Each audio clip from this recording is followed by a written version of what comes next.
السلام علیکم ورحمۃ اللہ وبرکاتہ۔ الحمد للہ رب العالمین والصلاة والسلام علی محمد وعلی آلہ واصحابہ اجمعین ومن تبعہم بإحسان الی یوم الدین، اما بعد۔ 28واں پارہ سورہ مجادلہ شروع ہو رہی ہے۔ اس کے شروع میں ہی ظہار کے حوالے سے احکامات مذکور ہیں اور بڑی تفصیل سے مذکور ہیں۔ اس کے بعد 3 اہم پوائنٹس کا اللہ تعالیٰ نے تذکرہ فرمایا ہے۔ پہلی چیز نجوہ ہے کہ سرگوشی جو ہے اس سے منع کیا گیا ہے، اور ایسی سرگوشی جو مومنین کے لیے غم کا باعث ہو۔ دوسری چیز منافقین کی کرتوتوں کا ذکر ہے، اللہ تعالیٰ کا لوگوں کے سامنے ظاہر کر دینا، نبی صلی اللہ علیہ وسلم کے ساتھ مجلس میں بھی منافقت، پھر دھوکہ بازی اور اولاد کی وجہ سے تکبر، اور نبی صلی اللہ علیہ وسلم پر جھوٹ۔ اور یہ بھی فرمایا تیسرا پوائنٹ کہ قیامت کے دن وہ قسمیں کھائیں گے کہ ہم حق پر تھے۔ اس صورت کا خاتمہ اللہ تعالیٰ کے دشمنوں کے ساتھ محبت کا انجام اس پر ہوا، بے شک وہ رشتہ دار ہی کیوں نہ ہوں۔ جب اللہ اور اس کے رسول کے دشمن ہیں تو ان سے محبت کبھی بھی نہیں ہو سکتی۔ اور اللہ تعالیٰ کا علم بہت وسیع ہے، ظاہری طور پر بھی اور باطنی طور پر بھی۔ اس صورت کی ایک خصوصیت یہ بھی ہے کہ اس کی ہر آیت میں لفظ اللہ موجود ہے۔ اس کے بعد سورہ حشر شروع ہو رہی ہے۔ غزوہ بنی نذیر کا یہ تذکرہ ہے اور یہ بہت عظیم غزوہ ہے۔ اس کے بعد مہاجرین اور انصار کی فضیلت کا بیان ہوا اور منافقین کی کرتوتوں کا ذکر ہے۔ اس کے بعد قرآن کی عظمت اور جلالت کا تذکرہ اللہ تعالی نے فرمایا ہے۔ سورۃ الممتحنہ، اس میں دوستی اور دشمنی کے احکامات کا تذکرہ فرمایا۔ اسی طرح یہاں بھی انصاف اپنانے کا ہی حکم دیا۔ اس طرح کفار کے معاملات جو حربی ہوں جن کے ساتھ جنگ ہو، اور ایسے کفار جو امن والے ہوں جن کے ساتھ جنگ نہیں ہے، ان کے معاملات بھی اللہ تعالیٰ نے ذکر فرمائے۔ اسی طرح عورتوں کی ہجرت اور ان کی بیعت کے احکامات ذکر فرمائے ہیں۔ سورہ صف شروع ہو رہی ہے۔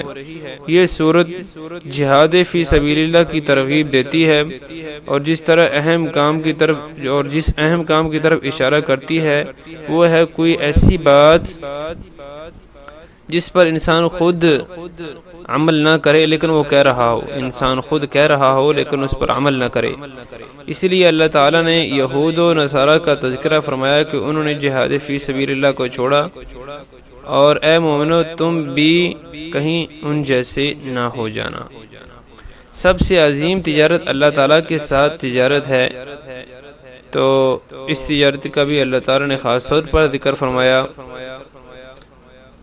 اللہ تعالیٰ کی تسبیح پھر یہودیوں کی مذمت کی جنہوں نے علم آنے کے باوجود عمل نہیں کیا۔ سورۃ الجمعہ اللہ تعالیٰ کی تسبیح اور اسی طرح مثالیں دے کر یہود و نصارہ کی اللہ تعالیٰ نے ذکر فرمائی، اور ایک بہت خاص ذکر کی طرف ترغیب دی ہے، وہ ہے جمعہ کی نماز۔ تجارت اچھی چیز ہے، بلکہ انسان کے لیے بہترین چیز ہے کہ وہ ہاتھ سے کما کر کھائے، لیکن یہ کمانا اس کے لیے اللہ تعالیٰ کے ذکر سے غافل نہ کر دے۔ سورۃ المنافقون، منافقین کی کرتوتوں اور ان کے انجام ذکر کرنے کے بعد فرمایا کہ مومنوں تم کو تمہاری اولاد اور مال اللہ کے ذکر سے غافل نہ کر دیں، اور موت کا ذکر فرمایا کہ وہ اٹل فیصلہ ہے۔ سورۃ التغابن، یہ اللہ تعالیٰ کی عظمت اور قدرت کا ذکر ہے اس میں۔ اسی طرح قیامت کے دن خوف اور ذکر فرمایا کہ آخرت میں 2 ہی درجے ہیں، جنت اور جہنم، اور یہ درجے ہمارے اعمال کی وجہ سے ہوں گے۔ مال اور اولاد فتنہ ہے، اور اسی طرح تعامل جو ہے اور نفقہ وہ بھی اللہ تعالیٰ نے یہاں ذکر فرما دیا۔ آگے سورۃ الطلاق شروع ہو رہی ہے۔ سورۃ نساء کے جو باقی احکامات ہیں وہ اس میں مذکور ہیں، اسی لیے اس سورت کو نساء صغریٰ بھی کہا جاتا ہے۔ تقوی کا ذکر خاص طور پر فرمایا کہ میاں بیوی خاص طور پر اگر تقوی سے معاملہ اپنا رکھیں، تقوی اختیار کریں، تو وہ ان کے معاملات میں بہتر ہے، اور یہ جوڑی قائم ہی تب رہ سکتی ہے جب ان میں اللہ تعالیٰ کا تقوی ہوگا۔ اس کے بعد امتوں کا ذکر فرمایا تاکہ امت محمدیہ کے لیے عبرت ہو۔ تحریم، سورۃ التحریم، حلال اور حرام اللہ تعالیٰ کے اختیار میں ہے، مخلوق کے اختیار میں نہیں۔